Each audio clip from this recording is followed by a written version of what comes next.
Hello, Aaron. Welcome back to the Christian Therapist Podcast. Thanks, Lindsay. I always know we have a great time when we do this podcast because you and I, we're not afraid of talking, and and we love therapy. So when you can talk and you can talk therapy and faith, it's always a great time to be here. It is, it is. Well, and today it's funny because, you and I talk before we start the podcast. So today I am a little bit fired up. So it's one of those where I'm like, let's talk all the things, Aaron, because I'm fired up today.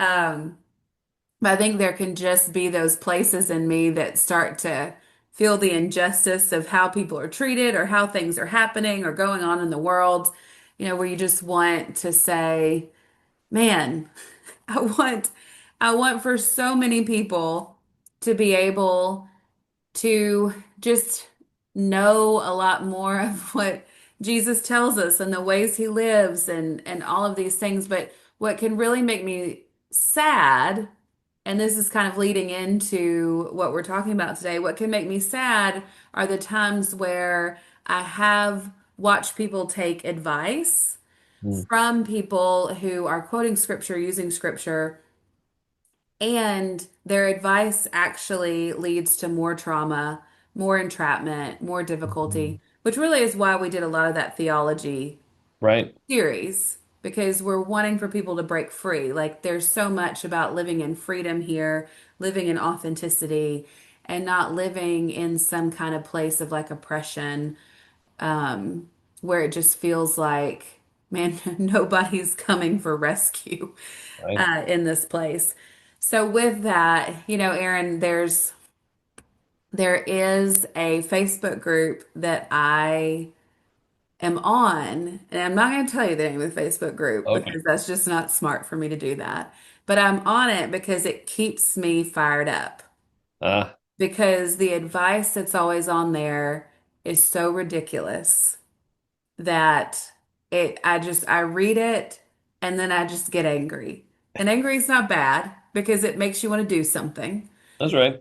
But it really does because I sit and imagine, and there have been times too, Aaron, where I have commented, and then the people have commented back like, "Oh, where is this?" Because it's all under somebody's leadership, Mm. and they're like, "Oh, how does this person teach that?" And I'm like, "They Uh, don't." That's why I'm trying to, they're not teaching this. that's right. So with this, Aaron, what I thought would be interesting is if we take kind of a broad level topic that I see on this Facebook page, Yeah. but we give our own advice. Yes. How do you feel about that? I think you and I always have our own advice. And well, we have perspectives. I think you and I both share this huge passion for, teaching good therapy Hmm. and having evidence and scriptural support behind the choices we make. So I don't think we ever make any sort of like response just out of passion. There's always a lot of neuroscience and all kinds of data that goes behind that that says here's the big postures, and so that's my favorite topic. So what do you got? Let's have it. Let's do it. And I do want to say a disclaimer that because I want to be balanced in this group, not everything is all bad. And there are principles that work in some relationships and some relational dynamics, but they will be very painful, Hmm. very, even to a level of abusive in Hmm. other relationships, because a lot of times these places of giving advice are not always a one size fits all in the relationship. For sure. That's the biggest issue I think with like advice columns or those kinds of things. If the information we get is so limited, then we're giving general advice. It can't be Mhm. specific for a person. We just don't have enough information. We don't have enough data to know how that all plays out. But in general, within these parameters, like that's what we're trying to say, right? So, Mhm. and if you're somebody out there who, we may find your thought or comment ridiculous, we don't make that personal. Like we despise you or we don't care about you. But Right. we all, because we all learn these things from somewhere, things that sound right, things that feel right. But that's what we're trying to provide is this wider net of why are these other choices maybe better choices or perspectives to consider in the midst of trying to make a choice. Right. And even just for an example, you and I both have sons. You've got your son's older now, mine's 11, but both of our sons are very unique individuals. And Yes. so which is lovely. There's just such a loveliness to that. And if I were to read a parenting book for my kiddo that said the way to help him would be to come down with more consequences, Right. it would not work. Like Mm-mm. I would find myself beating my head against the wall because that's just not what he responds to. Right. And so that's more of that spirit that we're talking about. But for some, more consequences would work. It would Okay. wake them up. It would help Yep. them be more aware. So that's just the place of why we do need for people to know who we are and who our spouse is or who our kids are That's right. to be able to tune to them Yep. to then move into, ooh, here's what they could need. And even in that, it would still be a wondering with them. Yeah. And I think it's just like scripture. Like when we read scripture, we have to interpret it and then figure out how to apply it to our life. Hmm. And that, not that the scripture is different or the theology is not the same, but our application or where we are in our journey or our unique context can make it look different in how we apply it. And so that's kind of what we're looking at is like as we talk about this, making sure you know your scenario and your situation and how that fits. But we will create larger parameters of Hmm. like here's things to consider within your Right. place, and here are typical choices that you have Hmm. in that spectrum. Completely, Yeah. completely. So with this one, I know you're like, what you got? Well, there has been a theme, and the theme that can fire me up more than any other theme in on this Facebook group, because the Facebook group has to do more with the relationship between spouses, like Okay. husband and wife, usually. Yep. So it's how do I make my marriage better is kind of overarching theme. But what they will say a lot of times is, hey, my spouse, and usually it's the husband because it's a page for the wives. My husband has a horrible relationship with my kid, no matter what age, like XYZ. The one that I was reading today, it was like this happened to be a toddler, like a little one. Yep. And she was just saying, what do I do? Because my husband belittles our toddler. Mm. He tells her to stop crying.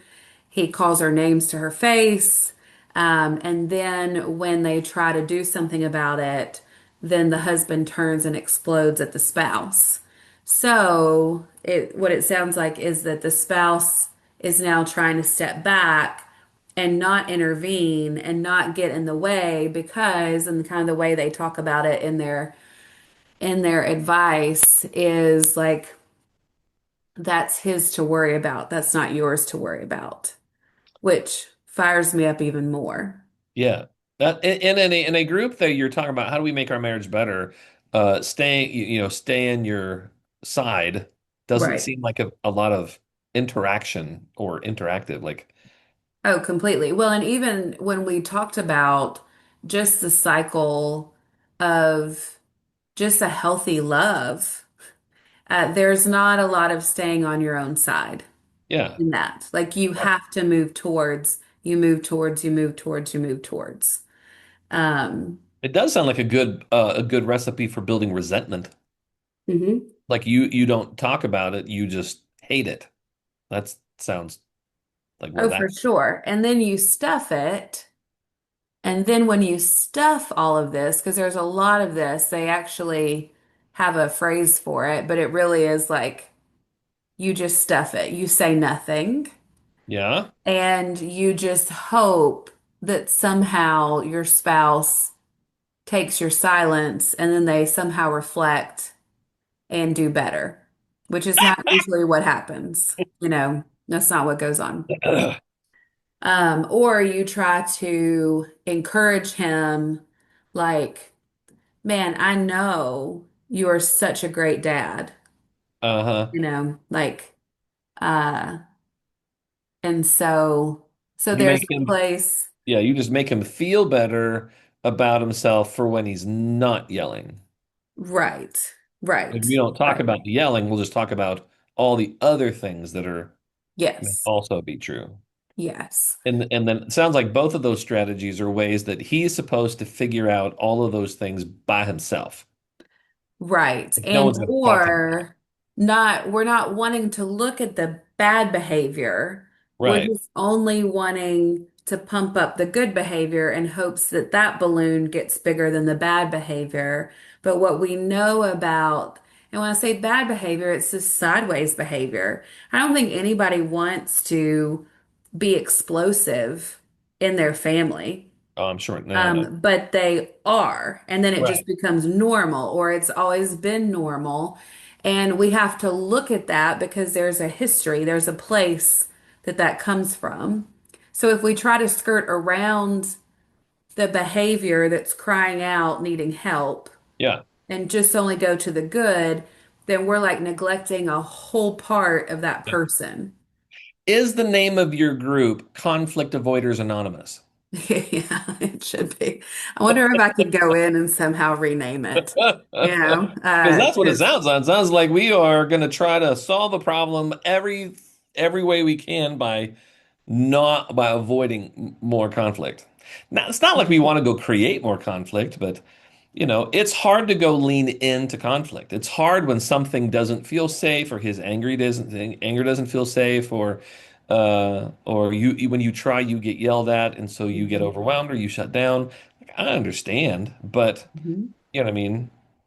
Kill him with kindness as a strategy, but it doesn't actually resolve the source of distress, right? Right, It's doing something else. But right, in right. a relationship, in a Mhm. close relationship, what are you going to do about this barrier? It's like a huge barrier, and then it's impacting their child along the way. In a huge way. And I tell my clients we do want to water what we want to grow. And Yeah, so that the point of that is to go, hey, we can feel so much like we're in the muck that we need to lift our head a little bit to actually also see what's good and put words to that too, right. right? It's a whole perspective, right? Yes, Yeah, yes.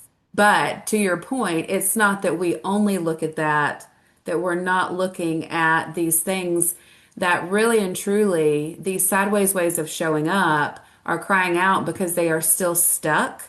They're immature. They need maturity. They need to be brought into the light. And we need to see what they need. Why are they crying out in such a big way that they're hurting others, but have no idea? right. Like that doesn't even register, right? Or That's even the if heart of they God. know that it's bad that they yell, they can't tell you why. Sure. It just makes them mad all the time. Yes. And what that's saying is that we've now got a disconnect. We've now got like a complete, almost like dissociation from what's really motivating you, what's really coming up. I was talking to somebody yesterday and I was like, hey, let's notice what's going on here. And they said to me, what if there's nothing linked to the way that I show up? Like, what if there's nothing? So And it's just a choice? You just choose it then. it just happened. But there was Oh. nothing more intrinsic that led to it. Yeah, okay. And I was like, so unfortunately, I've never found that to be the case. It's not how your brain works. That every behavior has got a feeling attached to it. Yeah. And so we've got to wonder what is that feeling attached to it to Yeah. know more about the behavior. Yeah. The behavior has a function. It's designed to accomplish something. We may not always be explicitly aware. Feelings can be implicit. So there's Hmm. an implicit function, but there's a reason that behavior shows up there. It's designed to do something about the feeling you're talking about. So Yeah, there's always a function. You don't have a behavior with no function. That's just chaos. That's People don't work that way. It's how you catch criminals all the time because they can't be random. Like our brains don't work randomly, right? correct. We have to have computers generate random numbers. We end up in patterns. So, Yeah. so that question of like, well, what's the function of the behavior? What's it designed to do? What's it trying to protect or serve or something? It's Hmm. all in there. And so I think that when we work with clients specifically, or even when we have the client who's like, maybe this mom is our client and the husband's not in the room, Hmm. we can still begin to determine what's the function of a behavior by some exploration. But Hmm. being just nicer to it, I don't know that that's addressing the thing that's causing the problem. No, it's not at all. And the way that we start to discover these places in us is with each other. Yeah, Like it's within relationship. And so it can be really tough when people start to make these decisions like, man, when I get into this relationship, it's just going to be all peaceful. There's right. not going to be any conflict or they'll get me. But that's the difficulty is until you are in close relationship with people, there's parts of yourself you won't even get That's because right. they won't come out. You won't Yep. see how they rear their head Yep. until you get into relationship. And then we've got to start to go and know, like this Mm. is what premarital counseling should help you with, is like it's going to bring these things out and we have to be open to hearing it. Yep. Nobody's perfect. We Yep. all need to search and know like what's happening within us. Why did I show up sideways? What's going on in this place? That's why premarital counseling should never be, here's how you avoid conflict when you get married. Right. It should be more about, here is where you are going to struggle as a couple. Be Yes, aware, right? We give completely. you some strategies. It's gonna happen. Yes. It's not because you can't remove the humanity out of a person and then have a fantasy relationship where nobody's ever like everybody's gonna be selfish at some point. Everybody's gonna get overwhelmed at some point. Everybody's junk's gonna jump up and slap you some point. Like that's just humanity. It's just what we deal with. Yeah. So then, all right, Lindsay. So we got this. We got a scenario where the husband's yelling and demeaning a Hmm. toddler. Hmm. Uh, we've said that we can't just be nicer and just affirm all the good qualities without addressing the bad. Nor can we be Correct. like, well, that's his junk to work out, and hopefully, my child will have a good therapist when they get older. Hmm. Which probably is going to happen anyway. Let's just be honest Yes. about Yes. parenting Yeah. Yes. in terms of what we do. For sure. So what are we left with? What's our options? Yeah. Well, you know me, Aaron. So I go into protective mode first. Yeah. And even because you and I both do different talks for churches and, different organizations and things like that. And so in my like working with dysregulation talk, I do tell especially parents in churches, and a lot of times it's moms, Mhm. but you are the one that agreed to bring this kiddo into the world. You're the one that agreed to be their mom, their parent, which means you are now their protector. And so that is a huge part of your job.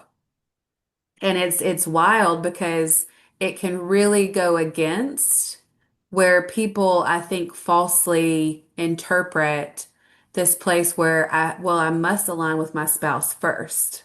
No, not if they're doing bad behavior. You Yeah. don't. Not if what they're doing is abusive. You don't. Hmm. God doesn't even align with that. He separates. He says, I've got to have a boundary. Like I've got to keep um, this place, like this connection with you. But if you're going to show up in this bad behavior, I'm going to turn you over to it, but it can't be with me, and that's tough. That it How do is you do that? What's that look like? Like, are with we talking it. about divorce or separation? Or we, What are we Well, I talking mean, about? even first, to a degree, it's being able to step in between. It's being able to say, no, that's not how we talk in this family. Yeah, Or it can be a place of going, hey, mommy and daddy are going into another room. So yeah, sorry, right? yeah, So where the boundary, the separation can be, I am putting, like, I like to think of it as though, for me, like being a child of God. And when hard things happen, like I imagine myself literally like under his arm, like in his wing, right? yeah, Like yeah, in this place. Like I can literally imagine him reaching around me and holding me like in that posture, even when all this chaos is happening, right? right. And so that's the picture that I want to give parents is when this sideways behavior that is your spouse's to work out. It's not your kids to work out for your spouse. It's not your kid to show up so that your spouse never gets triggered. My friend Aaliyah said, our job as parents is not to get kids to try to enter into our world, but we are to enter into the kids' world.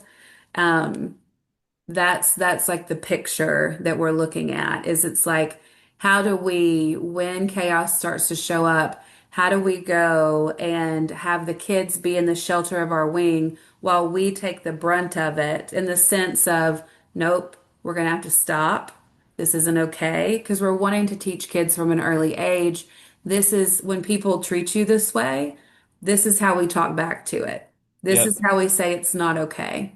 yeah, um, and so that they have language so they're not used to, oh, it's okay that people call me a pest. It's okay that people call me names. It's okay that people say these things to me. So we're already modeling, especially when they're little, I mean, every age, but we're modeling these places. And I'll tell you too, Aaron, when we talk with adults, because I know you and I see adults, we mhm, don't really see kiddos. When we talk to adults and they go back to the pain, and it's usually their dad. It's not always, but we'll mhm. just for this sake, we'll say it's the dad. It's usually it's the dad yelling, coming down, like constantly, constantly, constantly. One of the things that we start to help them wonder is where was the other parent? It's a great perspective in helping, especially moms, know how to step Hmm. in connecting to those more historical. Because now we're starting to talk about like where's the root of this anger coming from? What's Hmm. happening? Maybe they weren't protected. I'll talk about that in a second about what things that could be occurring in those scenarios. But where is that parent that should have been present to step in? Hmm. And so that's a powerful metaphor to help do that. Now I want to throw this in there. Hmm. For me, I don't recommend starting the first time this shows up is the moment of the crisis. Hmm. This requires a pre-conversation when they're not mad to Yes. talk about what happens. Are they aware that they do that? How do they Hmm. feel that they do that? They're like, "Yep, that's justified," or they're like, "Oh, I hate that happens to me." Right. Right? To begin to understand like where's the parameter of the behavior in the heart of the father. And Hmm. then you can be like, what can we do to build a strategy so that if you get overwhelmed, a way that I can step in. And so what we're doing is then we're holding accountability to something that's already agreed on. And even if when we're flooded, we don't want to hold to the agreement we made when we weren't angry, it's a lot easier to do that because there's something in us that's already agreed. And Yes. so I would definitely say you have to have a conversation before the conversation. This Yes. is what we do prior to that moment we Hmm. step in so that we can leverage that. Now I'm enacting the plan we've already Hmm. discussed. That Yes. can really improve agency to step into moments of high conflict because we've already Hmm. talked about it. If you just step in the moment, like, nope, from now on, I'm only going to address this when there's not enough of you to engage in anything, Hmm. as probably the hardest way to do it. Oh, for sure. And, that's usually the way that it starts in the sense that you don't know that it's coming out sideways until it does. And then you Well, go, sure, but by the time oh, you're there it went. And then you're like, yep, that's exactly what you're saying. You're like, we're not going to sit and hash this out and talk about this while you're flooded. right, Because nothing's gonna happen. While you're flooded, we've then got to go back, maybe like we're taking a walk, before we go to bed, and we're moving towards and going, hey, what happened? yeah. Like what If you are, happened? if you already have a parent, because we're talking about like a dad in the scenario, but it's not Yeah, always the case, right? Because we right. get plenty where Oh it yeah. could be either side. Yes. But if you have the parent who's flooded and angry, often the things they're struggling with already are issues of non-compliance. The edict Mhm. wasn't followed. They felt disrespected. Something's already occurred that Mhm. led to some kind of perspective of disconnect, and then the protective parent's going to show up and then in some ways further ostracize the one who's already mad, and Mhm. that can be a good recipe for escalation, which is why I see why people be like, pick a Mhm. way that's de-escalating, which Sure. I'm about de-escalating, but we can't de-escalate without any sort of accountability or protection. Hmm. That's why that pre-conversation is important, Oh yeah. so that there's an agreement to the accountability. Hmm. But there's something that's triggered that something's happened Yeah. that triggers that type of response. And when, with help, with a therapist, or if you Hmm. just know like what happens in those moments, it's a little easier to connect with what's wounded and hold it accountable, Right. because you like even like with the scenario you mentioned, you Hmm. know what it's like when your dad screams at you, Hmm. right? And we maybe not say that for the child, but that those are things that we can say. You've lived this. We don't. I Yeah. know you don't want to perpetrate it. Hmm. And there's better ways to hold accountability that invite softness and don't escalate threats or disconnect or shame or whatever. Hmm. There's ways to do that. Oh, I completely agree. And being able to start to name it. I mean, the amount of times that we've heard people say, oh, I've never looked at this before. I've never looked at it like this before. Or I didn't even have words for it before, and now I do. Yep. Um, Or or they've not made the connections. right. I didn't even realize that's why I was doing this. But when they hear Yes. the truth, that connection, like, they're like, that is it, because they Yeah, feel the like the truth of it. confirmation. Mhm. Yes, completely. Well, Aaron, as we're going through this kind of question that this person posted on the Facebook group, we were able, because we were laughing, we are like, Lindsay, you usually show up protective, and then Aaron's going to show up to try to wonder what's happening underneath. Mhm. Um, let's do this. Because we moved a little bit into how to be protective, how to really start to set limits, have that pre-conversation. Yep. Let's do this. Let's do a second episode where we now slow it down and we get to do the work of starting to wonder Yep. what could be happening in the husband Yeah. around this. Because especially for us as therapists, it can be easy to read this and go like, what a butthole, and then just do all of our conversations around that Yeah. How bad a person he is. completely Right. versus, okay, now let's wonder what's really happening in him. And then what do we do with that information? Especially, we might even take a look at the partner we are inviting to be protective and what makes it so hard for them to engage. Hmm. Right. The reason she's asking the question in this particular thing is she doesn't want to engage or doesn't know how to engage, scared to engage. Yeah. There's reasons for that too that kind of play into a dynamic. But Hmm. totally, let's dive into what leads a parent to be verbally aggressive, to flood Yes. out, to be Yes. demeaning, to say words Yes. that are so harmful. Like, who does that? Well, people do. A lot of people Mhm. do, and there's They reasons why. do. Yep. I love it. I love it. Okay. We'll stick around for part two. I kind of like this. It does fire me up. I like reading and being like, whoo, gosh. Um, and I'm trying to hold back from reading the advice that everybody is giving them because I get even more fired up. Yeah, I know. Well, if you need a But little stimulus before next episode, you can just like I read. know, I'll bring it back up. I'll bring it back up. But yes, but I think the bigger picture too that we want people to take away is conflict avoidance. Yep, It's not going to bring about change. that's right. Like it just That's right. won't. Can't. Yeah, yeah. Well, thank you, Aaron, for the conversation, and I'm looking forward to part two. I know. We'll be there. Sounds good.